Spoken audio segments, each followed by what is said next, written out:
Maupay na kulog hatol nga tanan. Mga ikasi ko mulupyo ang barangay Tigbaw. So una, higitahin nga itong pagkatitiro, pinagihiling nga itong napagbubuhaton nga public hearing and consultation.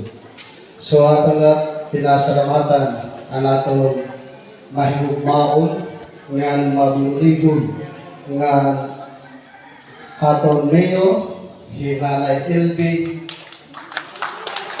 Babangkod. Ngan upod-liwat ang atong vice mayor nga usaliwat nga mainugupod nga mabinuligon haton labi na din haton barangay. Si Atty. Eunice Babangkod.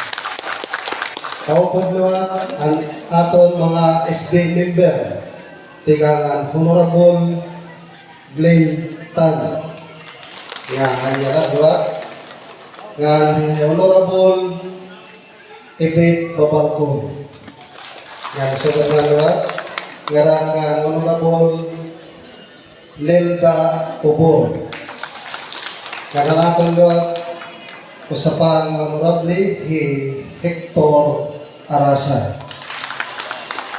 Kaupod liwat naton ang atong usapang SB member ni Umar Kabanggungan. Nga Honorable Bangbang Gabon. Nga Honorable Susana Sardinia. Nga Honorable Wiwi Romero. Nga haton na tanan, labi na ang aton barangay captain ang upat na barangay hatipikan barangay Pabanot ang aton barangay captain Honorable Aliho Rutab kana naton usaluan na barangay captain han barangay Apolonia Honorable Leo Davantes kana naton luwat usa nga sapit na barangay Pagsaugan ang aton Honorable Captain ni Alan Tingson ang barangay Pagsaugan kanang aton liwat usa nga barangay Bato ang aton barangay Captain Honorable Mila Arasa ang sugat man liwat ang aton mga barangay opisyal dinhi barangay Tigbaw nga hanyana na tambong or na ugok kini nga programa nga ginpapaabot yana dinhi haton.